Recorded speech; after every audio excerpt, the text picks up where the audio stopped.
Hi, my name is Dan McGuire. I'm the Director of Percussion at Science Hill High School, as well as the President of the Tennessee Chapter of the Percussive Arts Society. In today's video, we're going to be talking about stroke types, the three basic stroke types, as well as how to know when to use each one. Now, a caveat, there is no one right way to do each of these stroke types.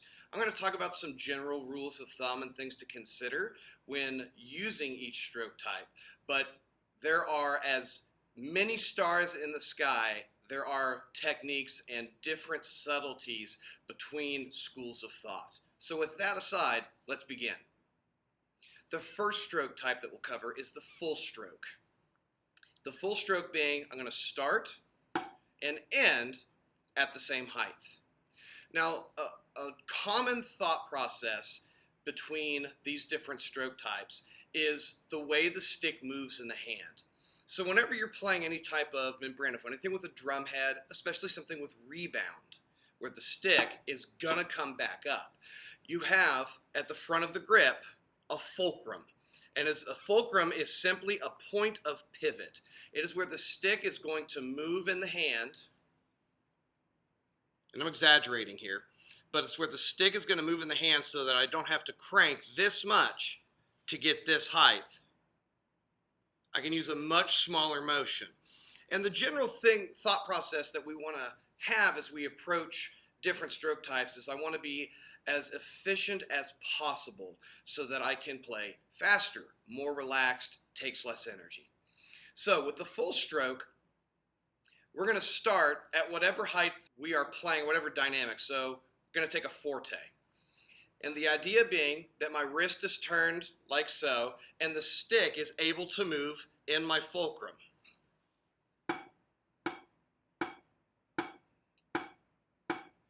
The two different things that really control stroke are going to be the wrist and the amount of bend you have in there, as well as the back three fingers.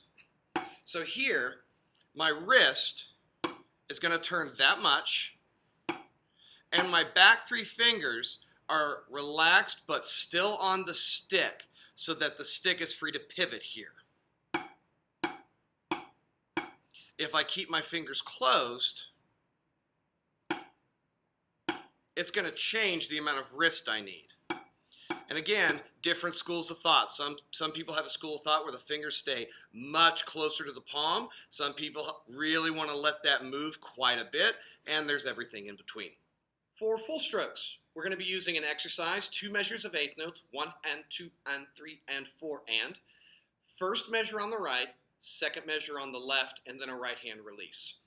So we're trying to work on the stick coming back up to the exact same height. With that in mind, we're going to be starting and ending up. We're not going to end or start down like we normally would. And again, everything's just about promoting that nice smooth wrist and relaxed finger motion so as we get that full stroke to have some consistency. A really important thought when you're dealing with the full stroke, and really any stroke, is that we want it to be smooth, and the action is just like dribbling a basketball. So when I throw a basketball down, I'm not going to throw it down, catch it, and then pull it back up. I'm going to throw it down, and then I'm going to get it. It's going to come up here, and it's going to hit my hand, and then I'm going to throw it back down again.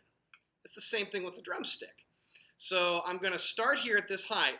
I'm throwing it down, and then I'm catching up top.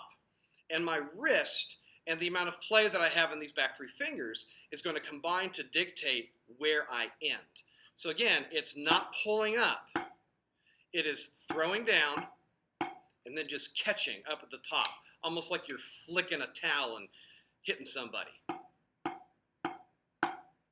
So let's begin. I'm going to take each measure one at a time just to work and isolate each hand. So I'm going to start with my metronome at 85 beats per minute with eighth note subdivisions on. Both of those things being very important in order for us to learn how to play in time. Here we go. First measure, right hand only with the left hand release. 1, 2, ready, go. Again, 1, 2, ready, go.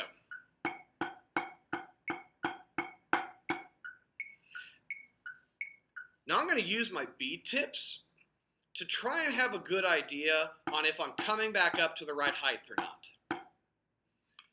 This is something you can use really easily in class as students are still kind of figuring out what each height looks at. Again, the goal here is for consistency. And knowing if I'm coming next to my bead tip or if I'm floating around is a lot easier to see right there as opposed to trying to relate to a specific height that has no reference point. So again, off the right hand, 1, 2, ready, go. Now, I'm going to do it off the left. 1, 2, ready, go.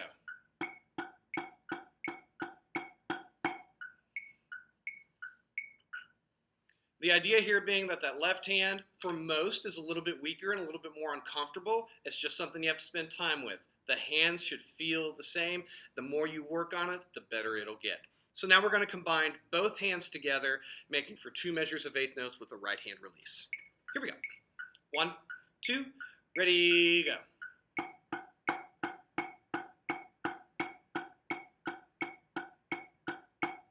Again, 1, 2, ready, go.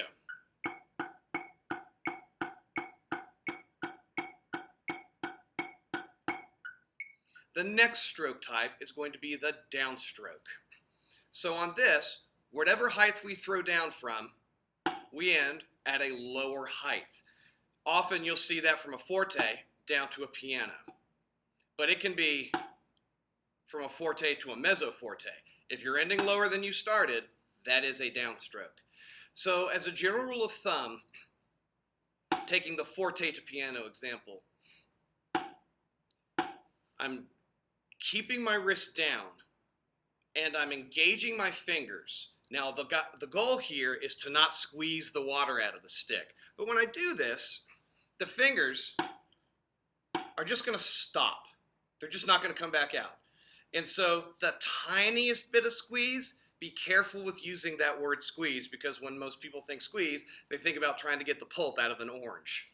And this is just really, really subtle so that you can be relaxed and play something after it with a nice quality of sound. The last stroke that we're going to talk about today is the upstroke. The opposite of the downstroke, it's where you start at a low height and end at a higher height than which you started. And that can be piano to forte, it can be piano to mezzo forte. So long as you're starting at one height and ending higher, that is an upstroke. And again, same train of thought. My fingers are relaxed, but still on the stick so that I have control over where it stops, and my wrist is going to dictate what height I'm ending at. For upstrokes and downstrokes, we're going to use a similar exercise to what we used on the full stroke. The difference here being that everything's going to be at a piano height, and we're going to have some accents written in to hit both stroke types within the same 2 measures. First bar on the right hand, second bar on the left hand. So everything's at a piano, and to begin, we're just going to put 1 accent in on each bar on count 3. So I'm going to take count 1 and 2 and stop on the and to 2, no release. So it looks like this. 1, 2, ready, and. 1 and 2, and. Now the goal here, you got to keep in mind, the stroke type I use is based upon what I play next. So 1 and 2 is at a piano, and then after I hit and, the next thing I play is that forte accent, which means I got to get up here. So I'm going to use that upstroke on the and to 2. 1 and 2 and. So let's do that together. 1, 2, and ready, go. 1 and 2 and. Again, 2, ready, go. 1 and 2 and. So let's go ahead and do that off the left. 1, 2, ready, go. 1 and 2 and. 2, ready, go. 1 and 2 and. Now I'm going to add on 1 more count. I'm going to add in count 3. And so when I play count 3, 1 and 2 and 3, the next note I play on the and of 3 is at piano. So that means on 3, I need to downstroke in order to be able to be at the correct height for that and. So 1 and 2 and 3. Let's do that together. 1, 2, ready, go. 1 and 2 and 3. 2, ready, go. 1 and 2 and 3. Off the left. 1, 2, ready, go. 1 and 2 and 3. 2, ready, go. 1 and 2 and 3. Now I'm going to add in the rest of the measure with a release on the opposite hand. 1, 2, ready, go. 1 and 2 and 3 and 4 and 1. Off the left. 1, 2, ready, go. 1 and 2 and 3 and 4 and 1. Once I've got a good feel for that, I'm going to play both measures together. Here we go. 1, 2, ready, go. 1 and 2 and 3 and 4 and 1 and 2 and 3 and 4 and 1. An important thing to realize as we are starting to use these different stroke types is when the stroke actually happens. It happens after the note hits, not before.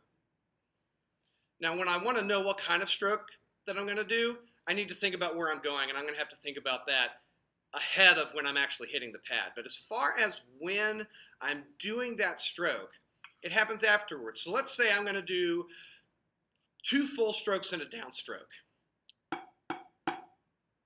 The important thing to realize is that I didn't do the downstroke before I hit. It wasn't this. I'm not engaging those fingers until after I hit. My wrist doesn't stay down until after I hit. And what you'll see a lot of young players do is they'll change their grip based upon what type of stroke they're getting ready to do. After you hit is when things change based upon stroke type, not before. So, some things to watch out for. Consistency of height. And this takes a while to develop. Regardless of which stroke type you use, the angle of the wrist and the amount of play the fingers have is going to need to be consistent so that the students can play a consistent height. A really good tool is to use a mirror or an electronic device that allows for playback. And when they're just working on their stroke type and on nailing a specific height every single time, just having an iPhone or some type of smartphone or a tablet where they can see it, and then using something in the background to mark. So right now, my tie clip. I want to come up to my tie clip. And here I notice I'm lower. Here I'm higher. And I'm going to use that in the backdrop to be able to tell exactly how I'm doing with the consistency of my heights. So I hope this video has been helpful to you. As always, if you have any questions, please feel free to email me at danmcguireperk@gmail.com. Until the next video, take care.